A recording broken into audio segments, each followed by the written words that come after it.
The daughter proudly tells her dad, the ruler, about how she's doing in martial arts. He's happy. This happy moment is overshadowed by the feeling that it's doomed to be forgotten. The immortal world is destroyed, and people are plunged into suffering.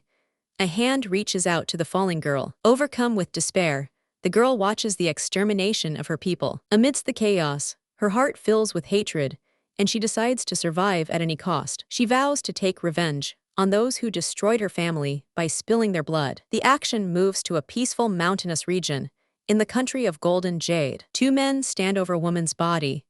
They are disappointed that she killed herself before they could carry out their cruel orders. The girl from the destroyed world comes to, looking around in confusion. She is disoriented and does not understand how she ended up in this unfamiliar place. Her attention is drawn to two men standing nearby. She looks at her hands and realizes that she is in someone else's body. A flood of foreign memories rushes over her, causing a severe headache. In one of the memories, she, now named Tao Qingshu, is insulted by another girl, Tao Xianian. In another memory, her mother, Yun Tianxian, comforts her. The transplanted soul realizes that the former owner of this body, Tao Qingshu, was also full of hatred. She feels a surge of strength and determination. As the daughter of the heavenly emperor, she decides to live as Tao Qingshu and vows to take revenge on all her abusers. The men discuss the attractive figure of the dead girl, despite her supposedly ugly face. One of them makes a disgusting proposal, wanting to abuse her body. Turning around, one of the men freezes in fear when he sees the revived figure behind him. His companion panics and cries for help,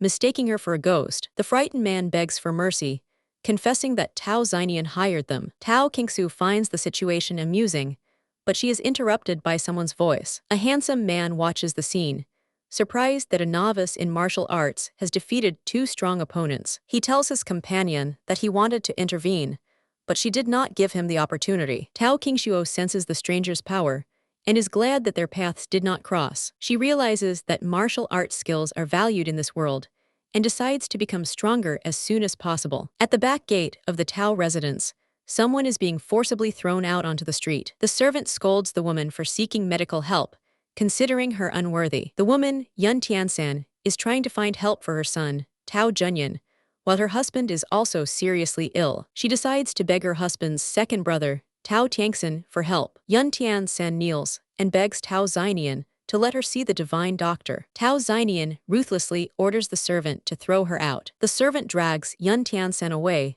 while she continues to beg. Tao Xianian is shocked to see Tao Qingshu, whom she thought was dead. Tao Qingshu calmly helps her mother and brother, saying that they are going home. Tao Xianian is puzzled, not understanding how Qingshu survived after encountering the mercenaries. The servant who treated Yun Tian Sen roughly complains to Xianian that Qingshu attacked him. Tao Xianian scolds her servant for not being able to handle the stupid girl. She swears that Tao Qingshu will not be able to hide from her forever. At night, Tao Qingshu brings medicine to her mother's bedside. She reassures her mother, saying that her wounds are not serious and she just needs rest. Her mother suddenly notices the wounds on Qingshu's body and asks where they came from. Qingshu hesitates, realizing that she must be careful in her revelations to her new family. She decides to tell part of the truth.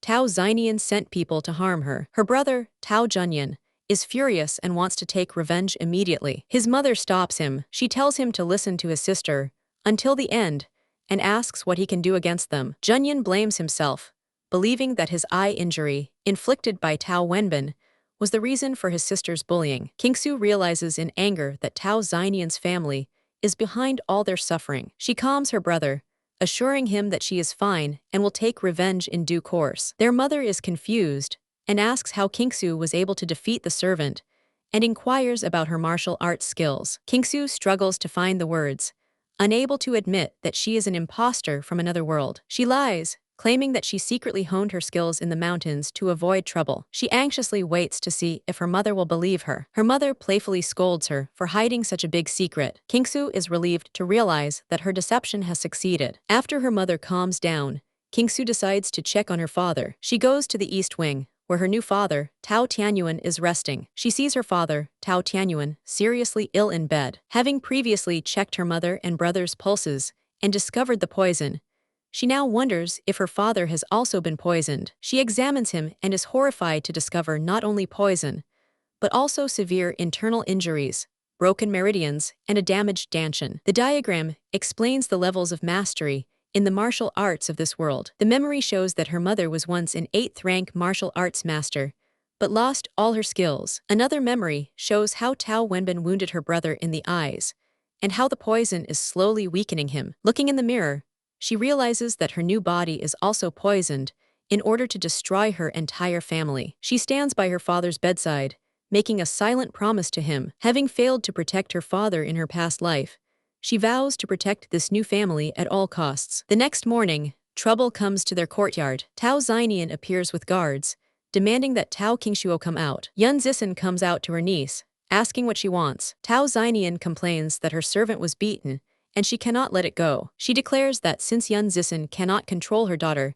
she will do it for her. She orders her guards to take Qingshuo away. One of Xianian's maids grabs Yun Zixin, who is shocked by such audacity. A calm voice interrupts them, asking what dog is barking so early in the morning. Tao Qingsu appears, coolly asking the swarm of flies if they have come looking for death. In a rage, Tao Xianian orders the guards to attack Qingsu. Qingsu remarks that Xianian is too cocky. Xianian retorts that Qingsu asked for it. Yun Zixin's Zixin screams in fear, warning Qingsu that Xianian is a 4th rank martial arts master and cannot be defeated. Qingsu contemptuously calls Xianian a piece of trash. Xianian is shocked when Qingsu suddenly disappears from her sight. Qingsu appears behind her, and Xianian accuses her of a cowardly attack. Qingsu declares that it is time to settle all scores, old and new. A frightened Xianian mutters threats, mentioning her mother. Qingsu slaps her, saying that this is for humiliating her mother and brother. She strikes again, this time for hiring assassins and trying to ruin her reputation. She delivers a series of slaps for years of bullying,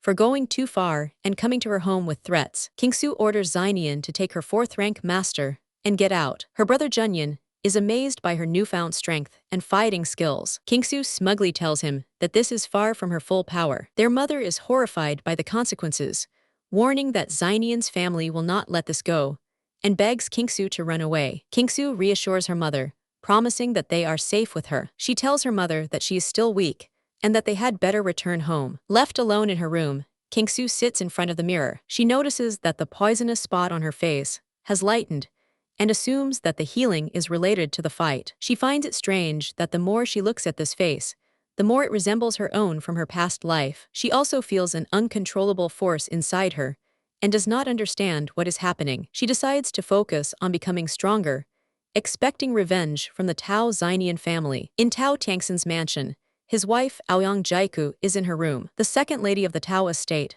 Aoyang Jaiku, is introduced. A maid rushes in, frantically reporting that their mistress, Tao Xianian, has been wounded by Tao Qingshuo. Aoyang Jaiku is furious at this news. In Tao Xianian's room, a doctor is examining her. Aoyang Jaiku anxiously asks the doctor about her daughter's condition. The doctor reports that Xianian has 2 broken ribs, a broken collarbone, and her face is swollen and covered with abrasions. He says that it will take 2 months to heal, but a first-class healing pill will reduce the time to 3 days. Aoyang Jaiku decides to find the healing pill and sends a maid to the doctor for medicine. She summons her experts, intending to go to the North Wing and skin Qingsu alive. The scene returns to Qingsu and her brother, with an appeal to viewers to subscribe and like. In the courtyard, Qingsu enjoys a peaceful moment with her mother. She cheerfully tells her mother that she wants to eat her bean paste buns tonight. Aoyang Jaiku bursts in with his entourage, demanding that Yun Zixin, the bitch's daughter, come out immediately. Yun Zixin confronts her,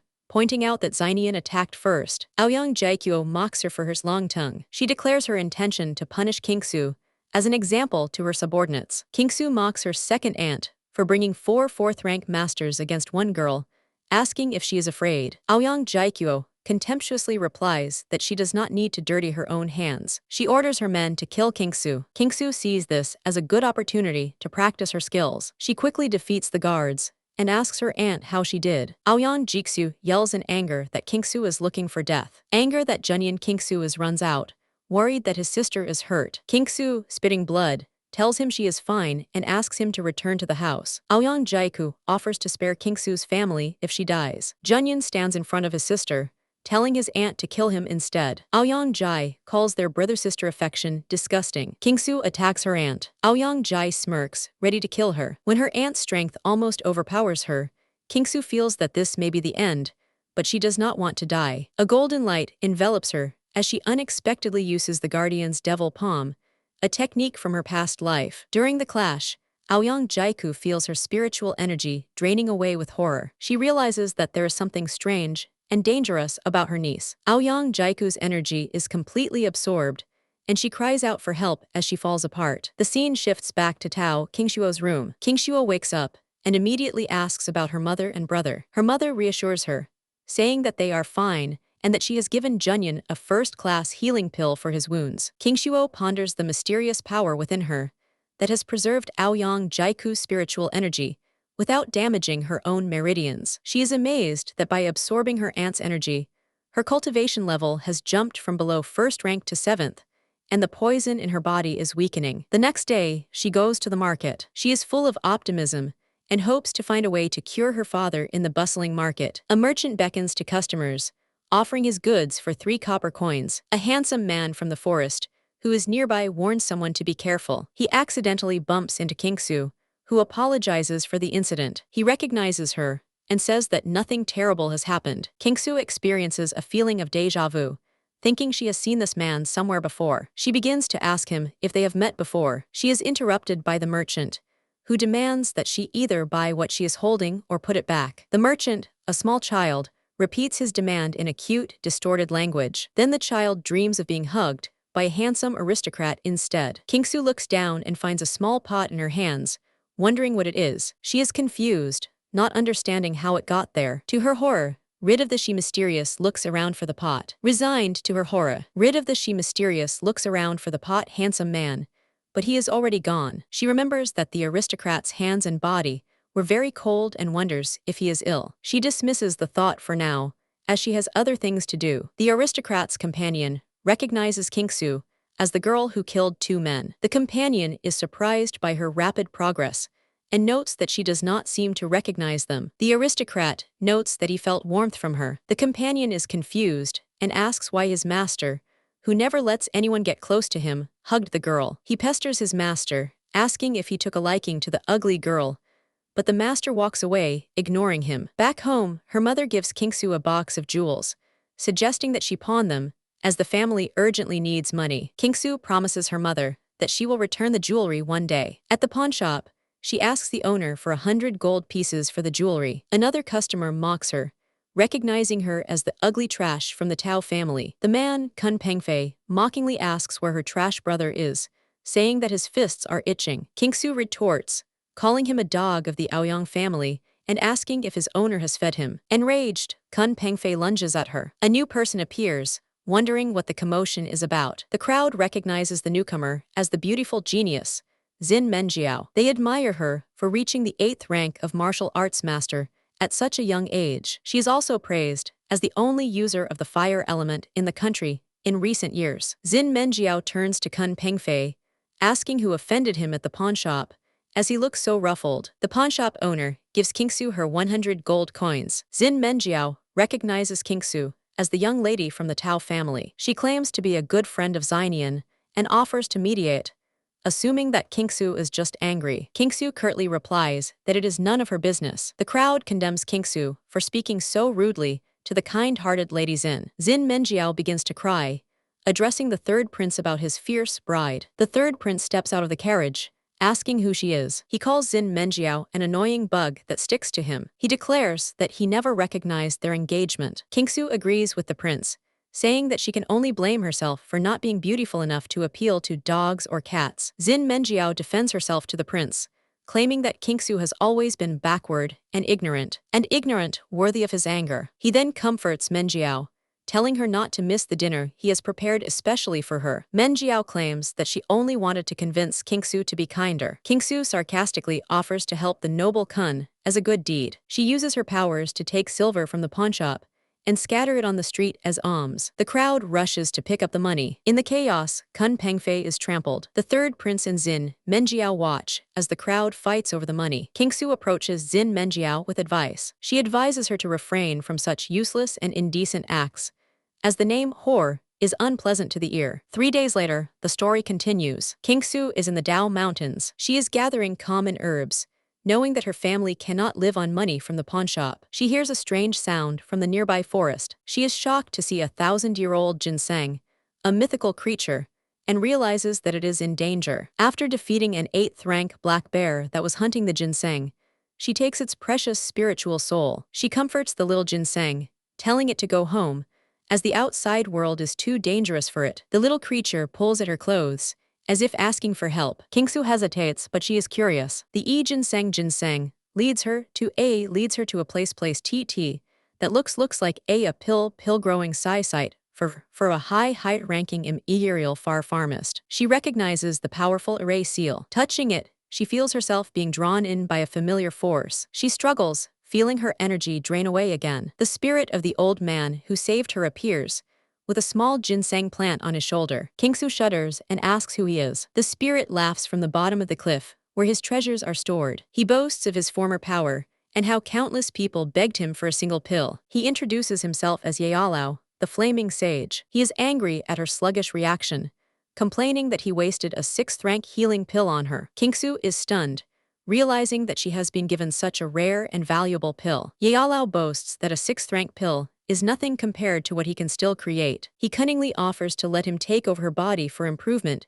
promising access to his vast knowledge. When she tries to leave, the ghostly sage clings to her, begging her not to go. He pleads, saying that he is just a pathetic old ghost and will disappear without her help. He offers her all the medicines and treasures in his cave, including a small ginseng. With tears in his eyes, he promises her that everything will be hers. Annoyed by the intrusive old man, Kingsu reluctantly accepts his offer. She returns home with a basket full of medicinal herbs. She is horrified to find her mother and brother wounded on the floor. Yealao appears and reassures her, saying that the powerful healing abilities of the small ginseng will save them. Reassures her, she rushes to her brother abilities of the saying that the small ginseng powwow will save them.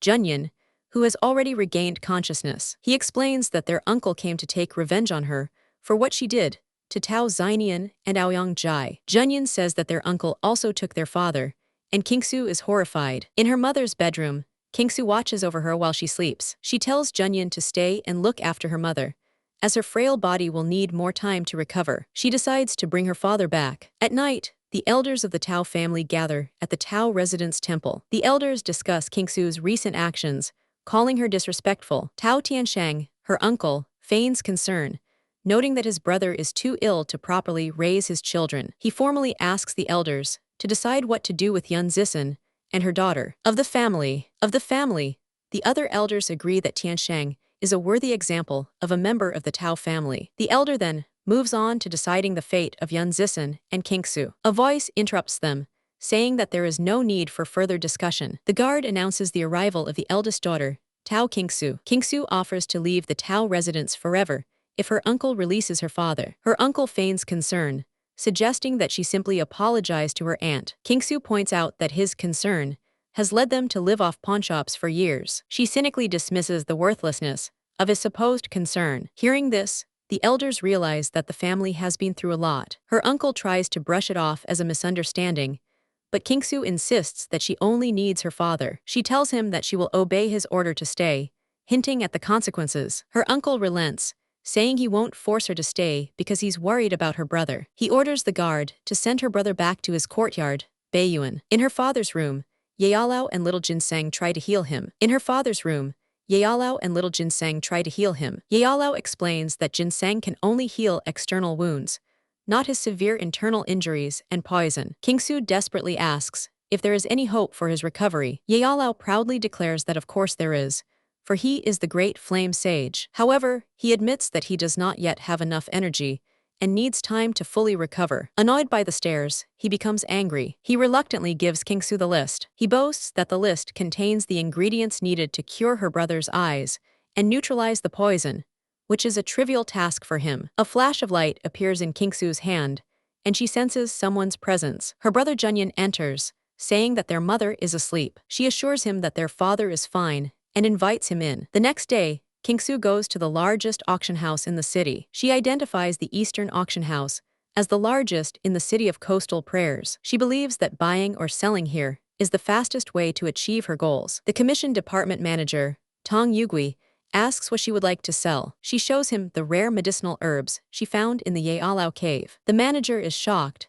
believing that these first-class herbs are extinct. He respectfully asks her to follow him. An old man, Lai Wenbai, rushes in, excitedly demanding to see the herbs. The manager introduces him as the auction house's best imperial pharmacist. Kingsu shows the herbs to the master pharmacist. Master Lai is amazed to recognize them as legendary herbs from ancient times. Kingsu hurriedly asks for a price and an advance payment. Master Lai immediately offers an advance of 8,000 gold coins. Kingsu is satisfied, realizing that this amount is more than enough to buy a new house. She then gives him a list from Yealao, asking him to find these herbs regardless of the cost. Master Lai promises to do his best. He notes that it will take time to find some of the herbs on the list, to which Kingsu agrees. Later, she walks across the limestone bridge. She looks at the storage ring containing her new wealth and is ready to start looking for a house. Suddenly, the weather changes.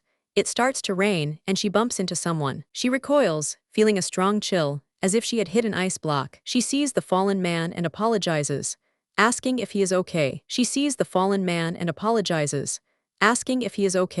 is shocked to recognize the handsome aristocrat she met at the market. The man, suffering from the cold, suddenly feels warmth. He instinctively grabs her, pulling her toward him. He asks her not to move, muttering about how cold he is. A child passing by points at them to his mother. The mother covers the child's eyes, saying that this is not for children to see. They hurries away under an umbrella. The aristocrat's servant panics because it has started to rain, worrying about his master's polar ice poison. He is afraid that the divine empress will kill him if she finds out. He tearfully begs his master to return. Later, a child on the bridge asks his mother what those people were doing. The servant has a revelation. The aristocrat wakes up in Kingsu's arms, wondering if it was her who gave off the warmth he felt. Kingsu tells him that since he is awake, he can let her go. She asks how long he intends to hold her. The servant arrives, and Kingsu decides to leave. The servant is relieved to find his master. He expresses his concern about the rain that has begun to fall. Kingsu gives the aristocrat some advice,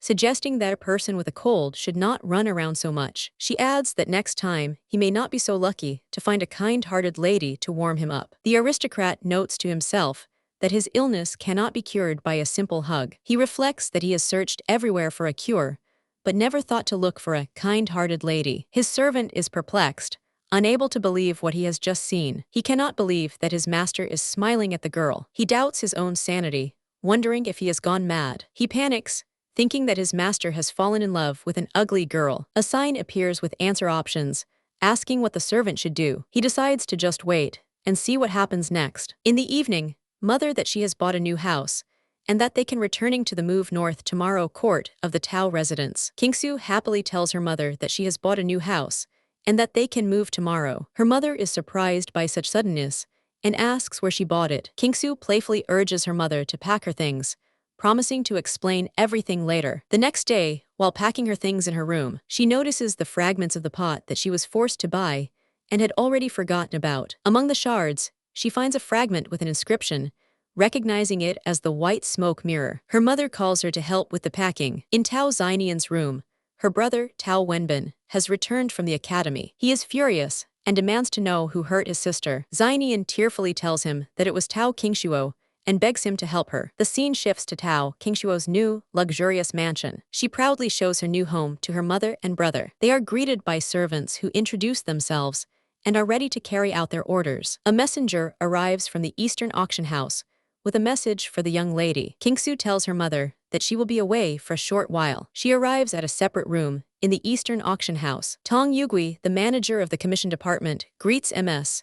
Tao. Master Lai Wenbai hands her a box containing all the herbs she requested. He then asks if she is an alchemist. Kingsu is embarrassed by the direct question. Master Lai explains that his many years of experience with herbs allow him to sense their purpose, and that the ingredients she ordered are mainly used in alchemy. He begs her to share her plans if she is indeed an alchemist. She lies, claiming that she is not an alchemist, but only carrying out errands for someone who does not like to interact with people. Master Lai, still suspicious, asks if she has any pills he could see. She says she didn't bring any with her, but offers to put some up for auction, to which he happily agrees, offering to pick them up from her residence. She agrees and entrusts herself to his care. As she leaves, a handsome aristocrat watches her from afar. Tong Yugui greets the young gentleman who has just arrived. In the evening, in the alchemy room of her new home, Yealao announces that the pills are ready. He presents 3 white 6th-rank antidote pills, one for each of them. He also shows a green pill,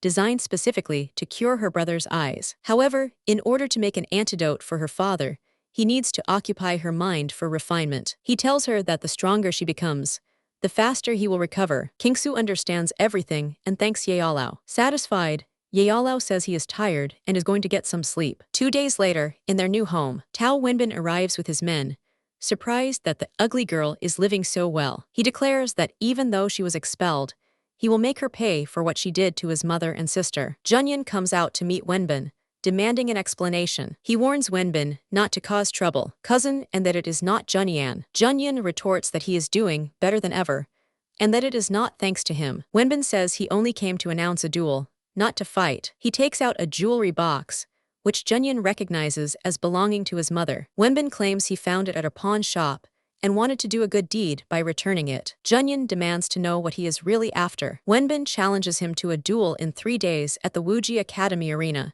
If Junyan wins, he will get the box back. But if he loses, he and his entire family will have to leave the city forever. The deal between them is sealed. Kingsu appears, telling Wenbin not to dare not show up in 3 days. Challenge returning home. Kingsu and Junyan stand before their mother. Their mother asks why Junyan accepted the challenge. Kingsu says she will explain everything and first shows her mother something. Her mother is overjoyed to see Kingsu's true, beautiful face and realizes that this is not a dream. Junyan is confused by his mother's emotional reaction. Kingsu tells her mother that she has found the antidote. She explains that with the antidote, their mother will be able to regain her strength, and Junyan will not lose to Wenbin. The mother demands to know the whole truth about where she got it.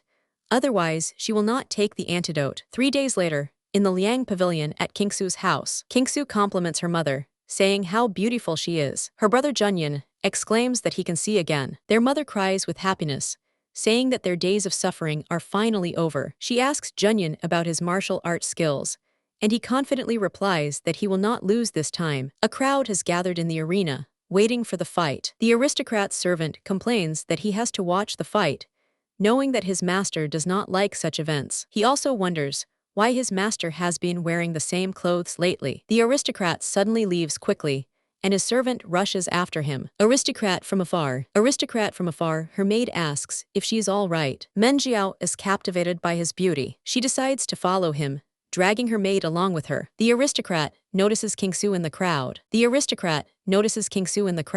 blushes when she accidentally looks in his direction. The head of the academy, Jin Sheng, announces the start of the match. Kingsu mentally wishes her brother luck. The crowd, including Tao Xinian, cheers for Wenbin. Wenbin warms up, looking confident. Junyan recalls his defeat 3 years ago. In the memory, Junyan stands over the defeated Wenbin. However, Wenbin accused him of using dirty tricks to win. In the flashback, Wenbin threw something in Junyan's eyes, blinding him. Returning to the present, Wenbin declares that this time he will not fall for Junyan's tricks. The crowd notes that Wenbin has now reached the peak of the 6th rank of martial arts master. They recall that last time, Junyan was only 5th rank, and they doubt his chances of winning. Junyan swears that today he will win by his own strength, and make everyone take back their words. Wenbin is confident that he can win in a fair fight. Junyan thinks to himself that Wenbin has greatly underestimated him. Junyan explains that by limiting his vision, he has sharpened his other senses, which has made him stronger. He calls Wenbin's attacks wild and hasty swings. He easily dodges and defeats his cousin. He tells Wenbin that he is unworthy. He declares that Wenbin will never be able to defeat him. The head of the academy declares Tao Junyan the winner. The crowd is shocked to learn that Junyan is also a peak 6th rank martial artist. The audience admires Junyan's beauty. The aristocrat's servant is surprised by the victory,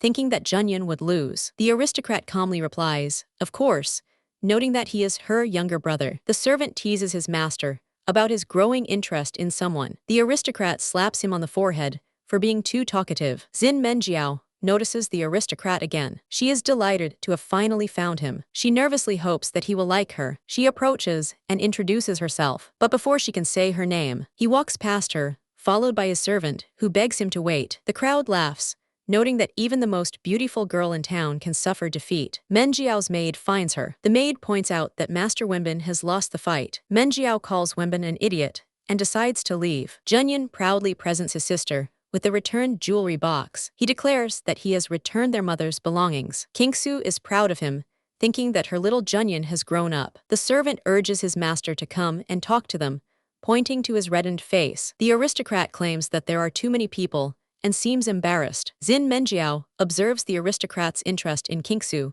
and wonders why it is always her. The maid reminds her that her master is waiting. A memory surfaces of how people gossiped about her, the modest merchant's daughter who dreamed of being with the third prince. She hears her father's voice, telling her to maintain good relations with the Tao family for the sake of his business. A whirlwind of resentful thoughts swirls in her head. She wonders why she has to suck up to a cripple like Kingsu. She asks why Kingsu always gets what she wants so easily. In a rage, she releases a ball of energy. She attacks, wishing death upon the little bitch. Junyan warns his sister to be careful. He grabs Zin Menjiao, accusing her of attacking his sister 3 years ago. Menjiao pretends to be innocent, asking him to let her go. Junyan is certain it was her, recalling the white light during his fight with Wenbin. Menjiao screams that he is hurting her. She wishes him a quick death from his poison. The aristocrat's servant stops her from leaving. He suggests they still have unfinished business. Kingsu rushes to her brother, asking if he is injured. He says he is fine and points,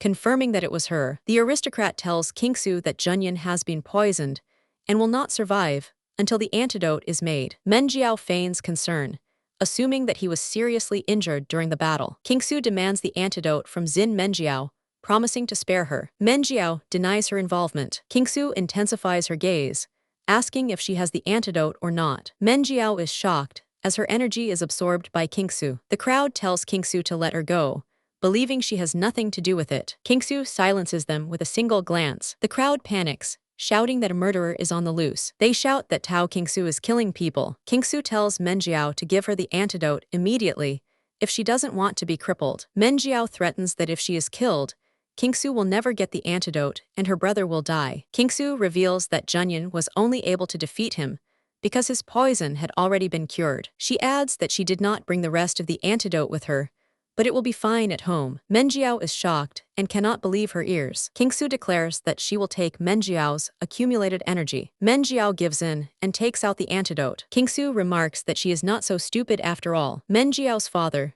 Zin Changxiang, arrives and demands that his daughter be released. Kingsu lets her go, saying she got what she came for. Zin Chengtian rushes to his daughter, Ye Ayao. Ye Ayao cries, begging her father to save her. Her father orders her to be taken to Master Hongjin. He turns to attack Kingsu, vowing to kill her. The head of the academy intervenes, advising him to first understand his daughter's actions before attacking others. He warns that the Zin family should not resolve their problems with blood and death. The servant interrupts him, informing Zin Chengyang that his wife is calling him on an important matter. Kingsu comforts her brother, telling him that everything is fine now. In the evening, at the main gate of her house, she tells Junyan to go to his mother while she fetches some things. The aristocrat follows her, and she asks how he wants her to thank him for saving her. He says he only came at the request of Master Wenbai. He gives her a letter, and she realizes that it is a response to her request to recruit servants with strong combat skills. She realizes that a public recruitment would attract spies, so this method is better for creating a small army. She decides to deal with her current problems first, dismissing their previous encounters as a coincidence. She agrees to his help. She invites him to stay at her residence as often as he wishes while he is teaching. She asks him about his current combat rank. He introduces himself as Yuehua, the king of martial arts, and thinks her name is Kingsu. She is stunned to learn that he is the king of martial arts. She feels that his stay in her humble residence is too much. He clarifies that he actually came to teach her. She is shocked by his offer. His servant intervenes, saying that he will take on the task of training her servants. She accepts the offer. Half a month later, in Zin Menjiao's room, the maid is sent away, and the third prince, Jin Mingshu, asks what is going on. He asks where Ye Ayao is. The maid falls to her knees, explaining that the young lady is weak and resting. He enters her room, saying that he learned everything from her father. She hides under the blanket, chasing him away. She cries that she doesn't want him to see her like this. He comforts her, saying that he always knew. She laments that Tao Qingshuo was his true fiancé, and that she should not have gotten her hopes up. She confesses that she could not ignore her feelings for him. He tells her that it is his fault for not being there to protect her. He promises to make Tao Qingshuo pay tenfold for the pain he has caused. Menjiao calls her maid, Lihua. She tells the maid to inform her father that they have captured the third prince. It is time to move forward with their plan. At Qingshuo's house, In the courtyard of Bailey Yuehua, Kingsu reports to her teacher that she has finished reading the book he gave her. He confirms that she has learned everything the book could teach her. She happily thanks him. He tells her that she still has shortcomings due to her lack of strength, which will be difficult to correct quickly. He orders her to come to his room at night and not tell anyone. She is embarrassed by the nighttime invitation. At night, she comes to his room. He tells her to follow him. She feels that after several weeks of living together, she has gotten to know his character well and thinks there should be no problems. He tells her to undress and lie down in the bathtub. She is shocked and embarrassed by his order. She gathers her courage, deciding to do it for the sake of her practice. She asks about the flower petals in the bathtub, and he explains that they are petals from the illusory bone flower. He says they can help strengthen her bones and increase her longevity. She enters the bathtub. She immediately feels intense pain. He tells her that although the flowers are effective, they cause excruciating pain, and she can give up if she wants to. She refuses to give up. She declares that this pain is only a small part of what she has endured, and she will not admit defeat. He sits behind a screen, telling her that he has set up a barrier so that no one will hear her if she screams. She struggles with the pain. After she loses consciousness from the pain, he comforts her, telling her to sleep. She wakes up naked and disoriented. She realizes she is in her teacher's room. She panics, remembering that she lost consciousness in the bathtub and is now lying on the bed. The next morning, his servant teases him, asking what they did last night. He hits the servant for making noise. He tells him that he entered her dream space, and she turned into a translucent crystal carp. The servant is shocked, saying that this is impossible. He explains that the more potential a person has, the lighter the color of their carp form, which makes a translucent carp unbelievable. In her room, Kingsu is humiliated. She realizes with horror that her teacher saw her naked. A servant arrives with a message from the auction house, and she agrees to go. The servant escorts her to the auction house's carriage. She finds it strange that the carriage is so far away. The servant's face is hidden, and Kingsu begins to suspect something is wrong. She realizes that this man is not one of her servants and demands to know who he is. The imposter attacks her with a paralyzing substance. Kingsu coughs, realizing she has been poisoned. She realizes that they were well prepared. The third prince appears, telling her to surrender. He tells her to be a good girl and apologize to Yeyao. He says he could even spare her life, considering that they were once engaged. She realizes that she is outnumbered by experts and will not survive the battle. She decides to act according to her strategy, defeat the bandits by capturing their leader. She puts a knife to the third prince's throat and orders his men to retreat. He orders his men to retreat. He asks if she really thinks she can win this way. He reveals that she is not the only one they have come for. She realizes with horror that they are also targeting her mother and brother. Her aunt appears at her residence to apologize and invite her mother and brother for a cup of wine. The aunt claims that Kingsu is already waiting for them at the Tao residence. Her mother, though skeptical, agrees to go, since Kingsu is supposedly there. Returning to Kingsu, she realizes that her family has been captured and orders the gates to be closed. Her mother and brother are taken hostage. Her aunt declares that they have come to kill her. Kingsu warns them that the place is full of her people, and she will tear them to pieces if they harm her loved ones. Xin Menjiao appears, asking if she likes the surprise. Elsewhere, Yuehua's servant wonders if Lady Tao will really go, noting that she is not one to give up easily. Yuehua sees a fire in the distance, not far from the Tao family residence. He realizes that something bad has happened. Menjiao mocks Kingsu, saying that the poison must have already spread to her lungs. Kingsu acknowledges her opponent's point. She sarcastically says that she is flattered that such a big show has been put on for her. Menjiao reveals that she has brought not only the guards, but also Kingsu's captured family. In a rage, Kingsu screams that she will kill Menjiao. Menjiao puts a knife to Junyun's throat, advising her not to do anything foolish. Kingsu surrenders, saying that she acted alone, and asks for her family to be released. Menjiao gives her a sword, telling her to prove her determination. When Kingshuo is about to kill herself, the dagger is knocked out of her hand. Menjiao is shocked by who has arrived. Yuehua appears and holds the wounded Kingshuo, telling her that everything is fine. Menjiao is furious, believing that if Kingshuo were dead, Yuehua would fall in love with her. She orders her men to kill Kingshuo. She mocks Yuehua, reminding him that she has hostages. Yuehua's servant appears, having successfully rescued the family. Yuehua orders Menjiao to leave. Menjiao retreats,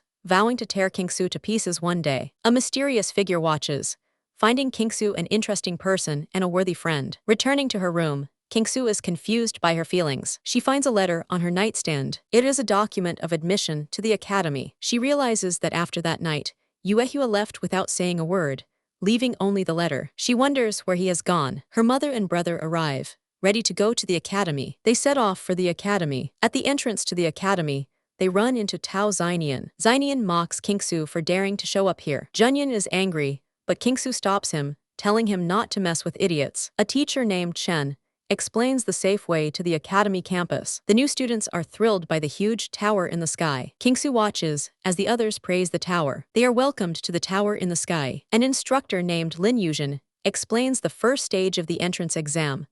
Climb to the 20th floor in 2 hours. She mentions that the record is 50 floors and advises them to know their limits. Teacher Chen distributes group numbers for the exam. Applicants are instructed to enter the tower in order of their identification numbers. The students discuss their group numbers. Lin Yuzhen announces the start of the exam. The third prince is present and asks Teacher Chen if everything is ready. Teacher Chen confirms that Kingsu's name tag has been forged, so that she will not reach the 20th floor alive. The applicants enter the tower to heaven. The crowd admires Leng Xuanglian, the most talented person in the empire, expecting her to take first place. Kingsu is unperturbed, ready to test whether the rumors are true. She feels her legs getting heavier and realizes that the tower is enchanted. Spell that she tells Junyan that she will wait for him at the intensifies with top, each floor. Spell that she tells Junyan that she will wait for him at the intensifies with top. Tao Xianian and Wenbin mock her for being slow as a turtle. Kingsu retorts that even if she is slow,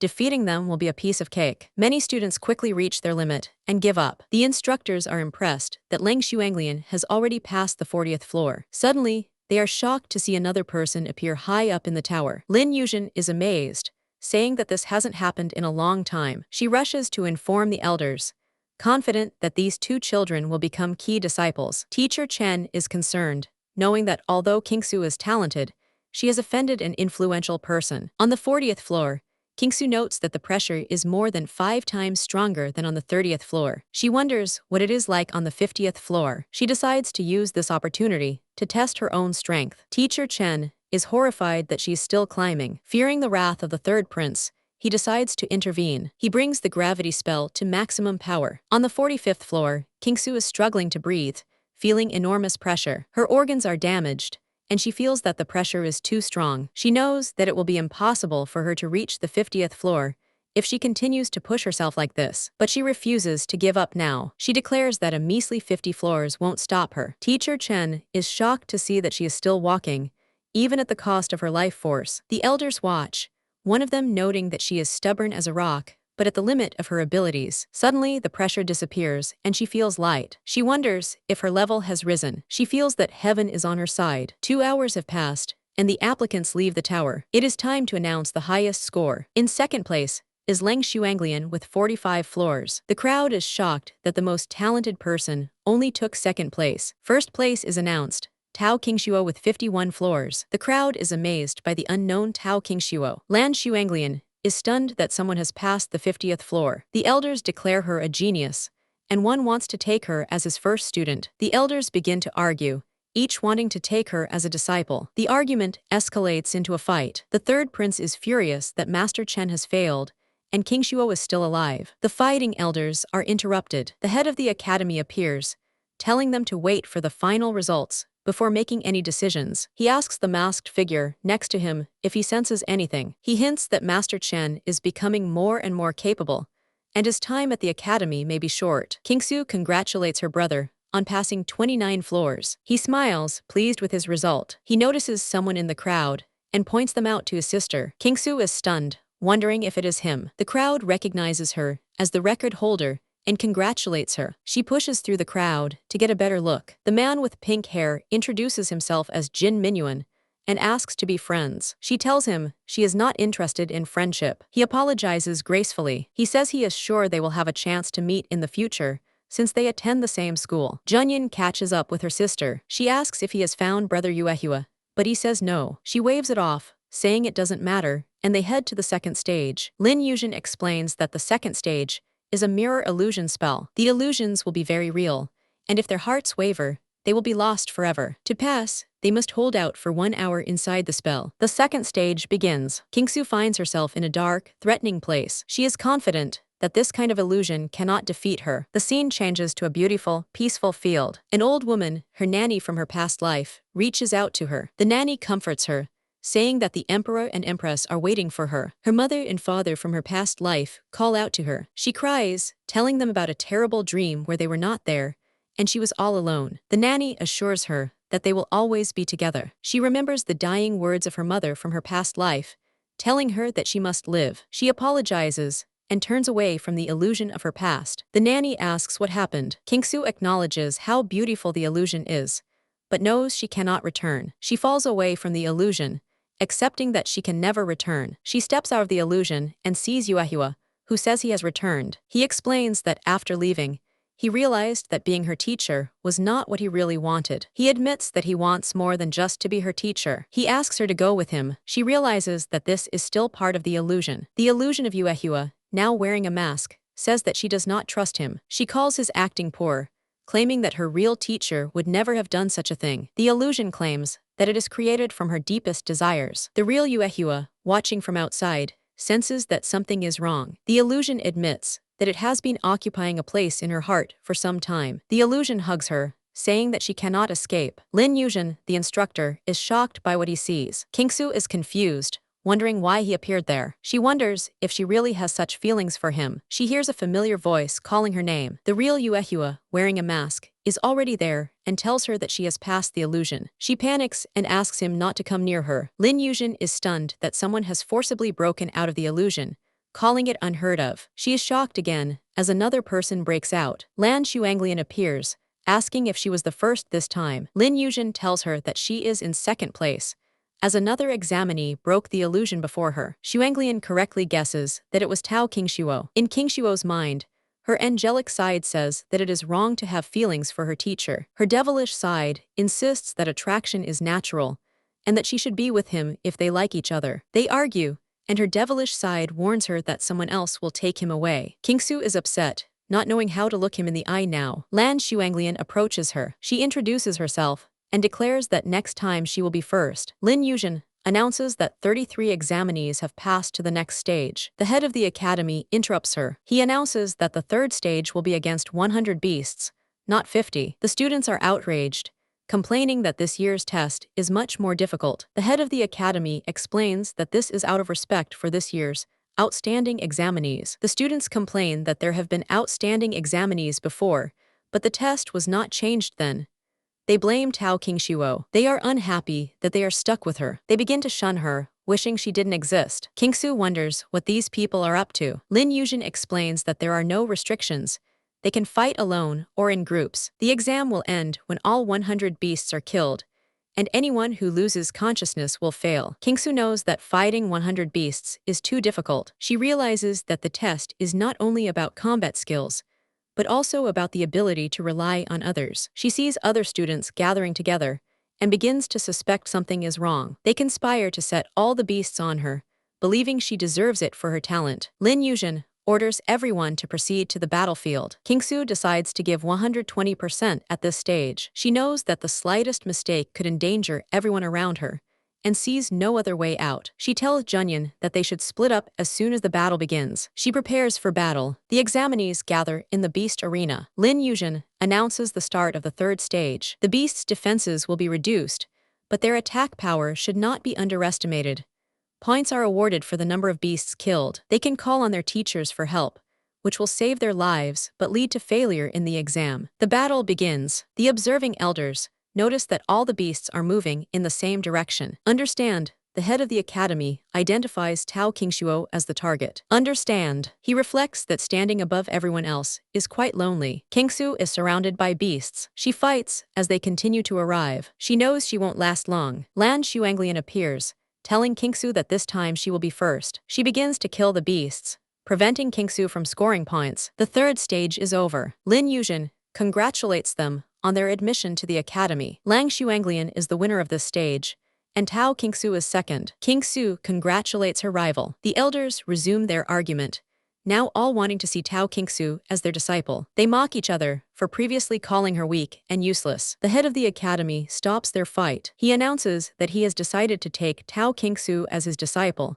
and she will be his last disciple. One of the elders doubts this, noting that he has not taken students for over 100 years. They convince him to reconsider his decision to make her his last student. The head of the academy says that his decision is final, but adds that this year he will take 2 students, and the second is worthy of more competition. The elder asks if it is Lan Shuanglian. In the evening, in the hallways of the academy dormitory, Junyan teases her sister for looking for someone. She blushes and denies it. Jin Minyuan appears and congratulates her on her admission. He says he has come with gifts and honest intentions to be friends. She is not interested and leaves with her brother. He stops her, mentioning the Tao family tragedy, hinting at a threat. She turns around, alert. He insists that he just wants to be friends and offers her a gift. He shows her his gift, his captured and bound teacher Chen. Qingsu is shocked to see her former teacher. She wonders why he is here. Jin Minyuan reminds her of the tower in heaven. He explains that the tower's gravitational field should strengthen evenly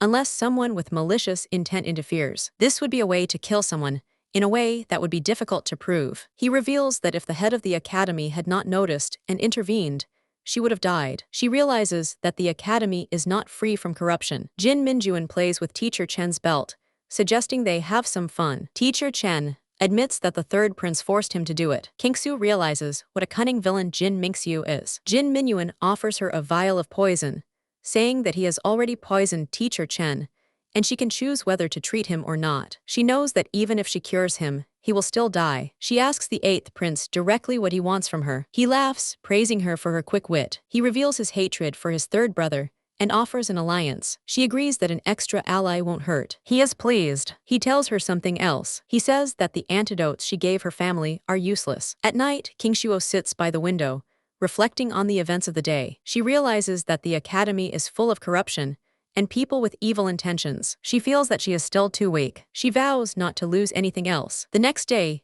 a ceremony is held in the open courtyard. The students gossip about the beautiful new student they saw at the entrance exam. The ceremony is about to begin. Lin Yuzhen calls the best applicant, Tao Qingshuo, to the stage. The head of the academy stops her, saying that there is one more. A handsome man comes on stage, and the crowd wonders who he is. It is Yuehua, who apologizes to the head of the academy for being late. Qingsu can't believe her eyes, thinking it's a dream. The head of the academy announces that Bai Lai Yuehua and Tao Qingsu will be his last students. He also appoints them as the academy's chief students. Yuehua tells her that it is time to pay their respects. They kneel to acknowledge their new teacher. The ceremony is complete. The head of the academy announces a practical training course in 3 days. It will take place in the burning jungle, and students above the 5th rank of martial arts master can participate. The students are excited about the treasures, but fear the aggressive beasts. Their mission is to defeat at least one high-level spirit beast. A student asks how they will know if a beast is high-level. Lin Yuzhen explains that there will be no teachers with them. They must bring back the beast's flaming magic bones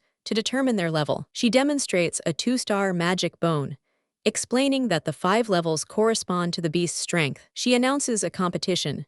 Whoever brings back the highest level bones will receive a gift from the academy head. The head of the academy dismisses them, telling them to gather in 3 days. Qingsu is embarrassed and tries to call her teacher, Yuehua. He leans toward her, asking what she said. The head of the academy calls Yuehua to come with him. Qingsu is embarrassed that she stared at him. At night, the 3rd prince is on the outskirts of the academy. His brother, the 8th prince, finds him. He says he is not cultured enough to enjoy the beauty of the night. Minyuan playfully asks why his brother called him so late. He says he is not cultured enough to enjoy the beauty of the night. The 3rd prince accuses him of ruining his plan and killing one of his men. The 8th prince dismisses teacher Chen as a burden. He mentions an interesting letter he recently received. He hints that something has recently gone missing. The 3rd prince realizes with horror what he is talking about. He demands to know what his brother is plotting. The 8th prince proposes a bet. If the 3rd prince takes first place in the competition, he will get the letter back.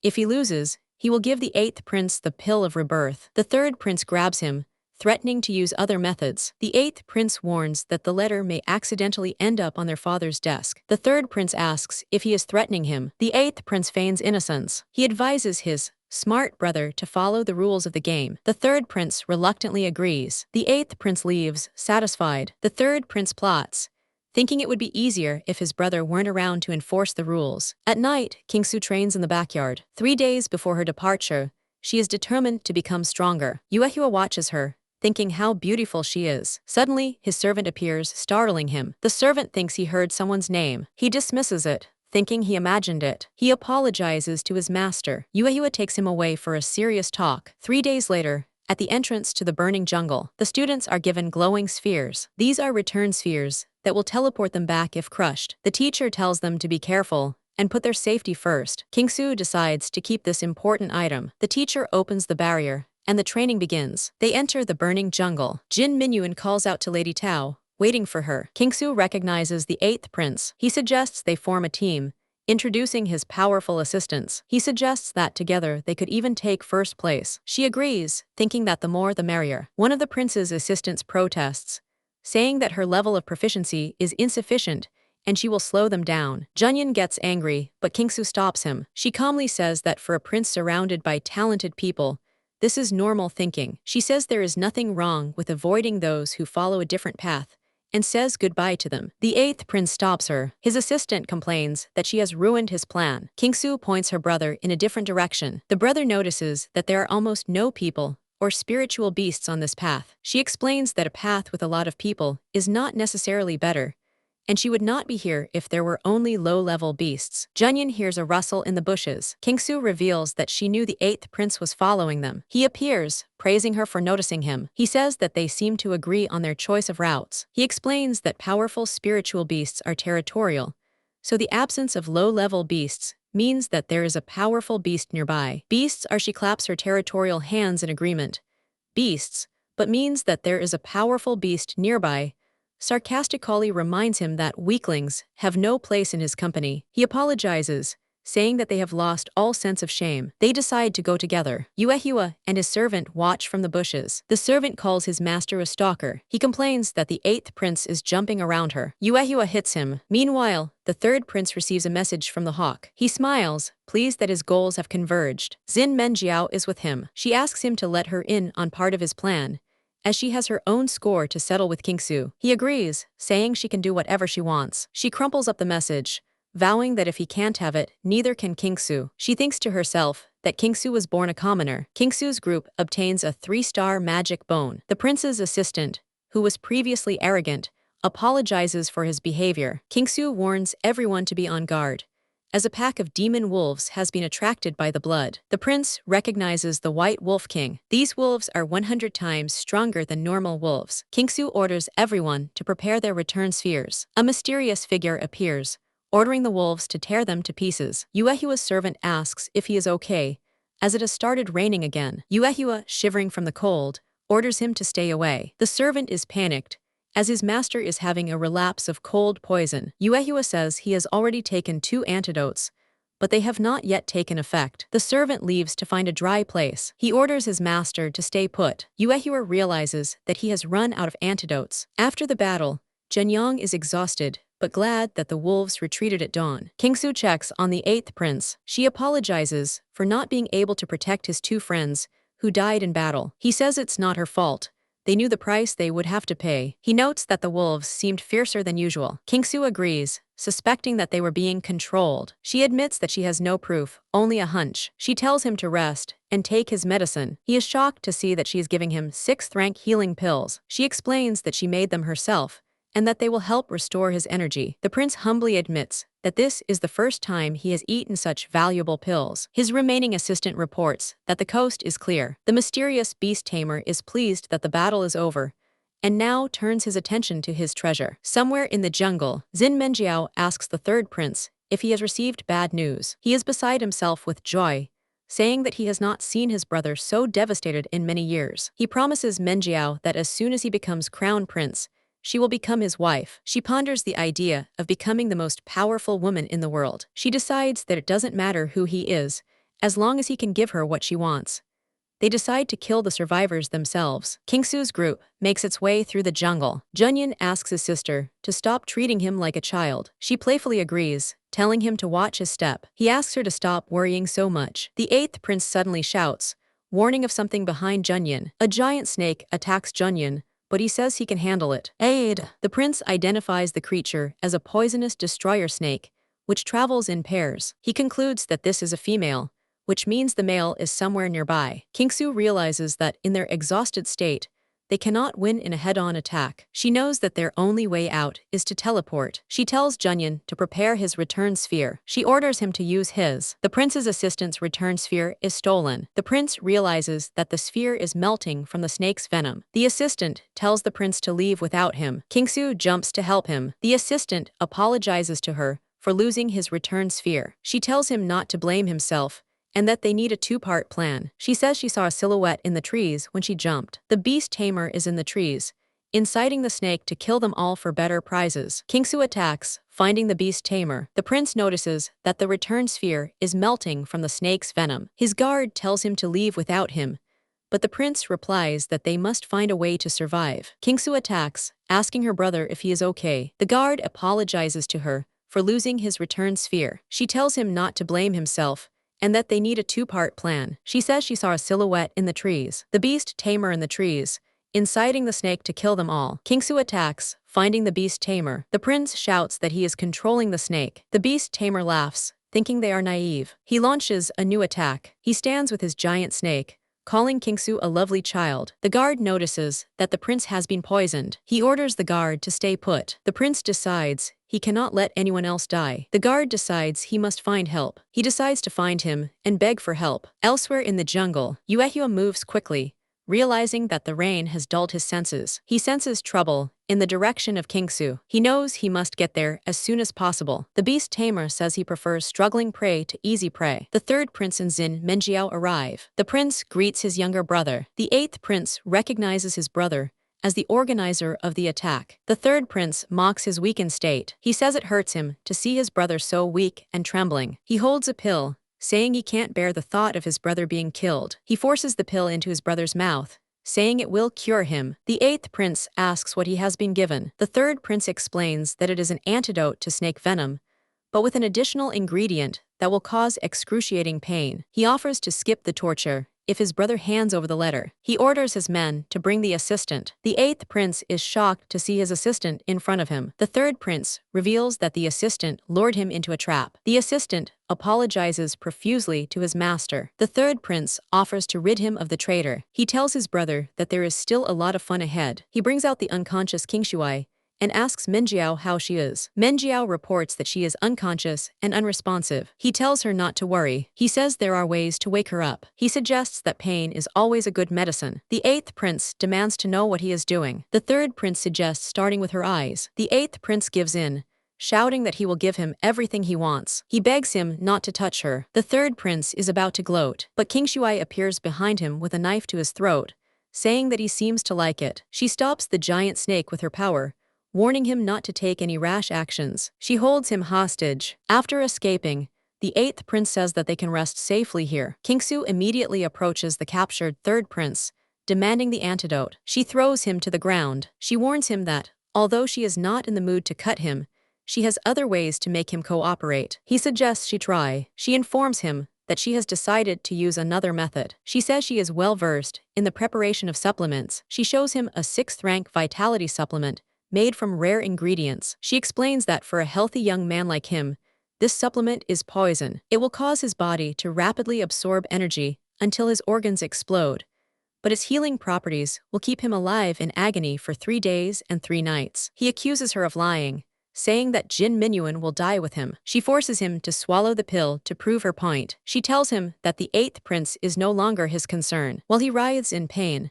she will prepare the antidote for her ally and leave. He gives in, revealing that the antidote is in a white bottle in his breast pocket. She thanks him with a triumphant smile. She thanks the eighth prince for buying her time, saying that now she can handle his brother, but she needs him to leave so she can fight without distractions. He refuses to leave her alone. She appears behind him, pretending to agree to come up with something together. Then she pushes him away, activating his return sphere and sending him to safety. She turns to the third prince, ready for a real battle, but feels the effects of the medicine she took wearing off. He asks her about the pill she just took. She admits that she lied, asking why she would waste such an incredible medicine on him. He realizes that he has been deceived. On the other side of the jungle, the beast tamer's raven finds its target. The animal tamer smiles, knowing where they are. He reports to Xin Menjiao that the 8th prince has returned to the city, and that the 3rd prince is currently fighting Tao Qingshu. She is relieved to know that the 3rd prince will be fine. She vows to make Tao Qingshu pay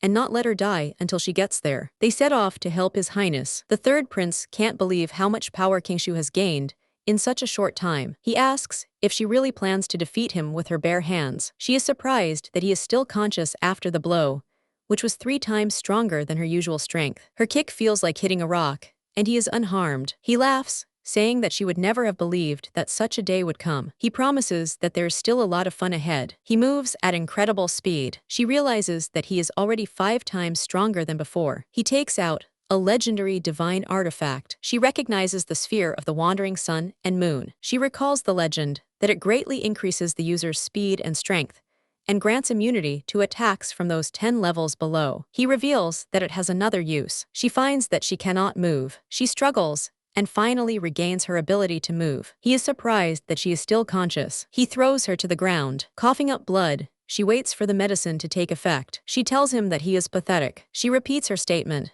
calling him truly pathetic. She explains that she tried to understand his hatred for her. The only remaining reason is Xin Menjiao. She lays out his entire elaborate game, from Teacher Chen to the legendary artifact. She asks him what the result is. She asks if Xin Menjiao will love him if he kills her. He yells that he can give her everything she wants, so why wouldn't she fall in love with him? She tells him to stop pretending, as she grew up with Menjiao and knows her too well. She says that Menjiao chose him not out of love, but because he is currently the best option for her. She warns him that as soon as a better option comes along, Menjiao will leave him. Enraged, he attacks her. Fortunately, the medicine takes effect in time. She knows she needs to leave before she loses consciousness. She is shocked at how quickly her enemies arrived. Xin Menjiao arrives and finds the 3rd prince lying on the ground. She tries to wake him up. She blames herself for letting Qingshu escape, but he says they managed to catch her. He shows her that Qingshu is now trapped by a giant snake. Qingshu is surprised that she has attracted so much attention. Menjiao says we'll see how long she can hold out. She mocks her, asking how it feels to suffocate. As her consciousness fades,